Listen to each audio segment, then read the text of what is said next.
Masih ingat Amaluddin Syarif? Dulu viral wajah jadi cover MP3. Ini profesi aslinya.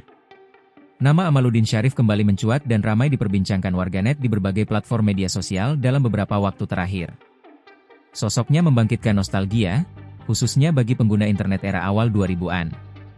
Amaluddin dikenal sebagai pria yang wajahnya kerap muncul sebagai sampul lagu MP3 bajakan atau ilegal yang banyak diunduh di warnet pada masa itu. Foto wajahnya sering terlihat saat lagu diputar di aplikasi pemutar musik populer, salah satunya Winamp, yang berjaya di masanya. Fenomena ini lekat dengan kelompok pengguna internet yang aktif di awal 2000-an, yang kerap menyebut diri mereka sebagai generasi PT mencari cinta sejati, sebutan bagi mereka yang umumnya lahir pada dekade 1990-an. Perlu diketahui, PT Mencari Cinta Sejati sejatinya bukan perusahaan sungguhan. Nama tersebut hanyalah fiktif dan digunakan sebagai candaan. Kala itu, banyak pengguna media sosial mengaku bekerja sebagai karyawan di perusahaan tersebut saat mengisi profil akun mereka. Dalam wawancara bersama salah satu stasiun televisi, Amaluddin pun menceritakan awal mula bagaimana wajahnya bisa tersebar luas dan melekat pada lagu-lagu bajakan yang beredar di berbagai platform.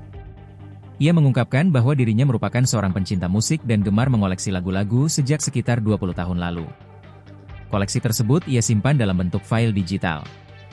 Kebetulan saya waktu kerja tahun yang dulu itu, kalau lagu disimpan di komputer kan penuh, kata Amaluddin dalam acara Pagi-Pagi Ambyar di Trans TV, Selasa, 27 Januari 2026. Untuk mengatasi keterbatasan ruang penyimpanan, Amaluddin memilih menyimpan lagu-lagu tersebut di sebuah platform hosting.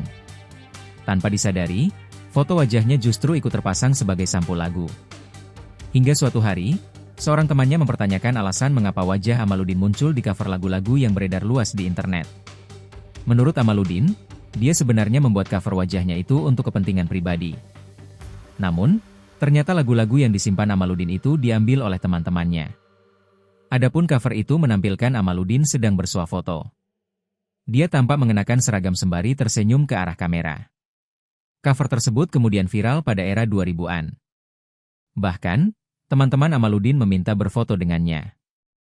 Akan tetapi, Amaluddin mengaku malu ketika tahu fotonya viral.